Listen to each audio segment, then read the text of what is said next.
রহমানির রহিম।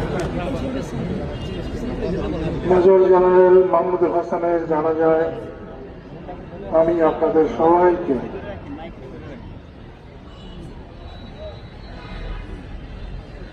সালাম জানাচ্ছি। মাহমুদুল হাসান যখন স্বরাষ্ট্রমন্ত্রী হন,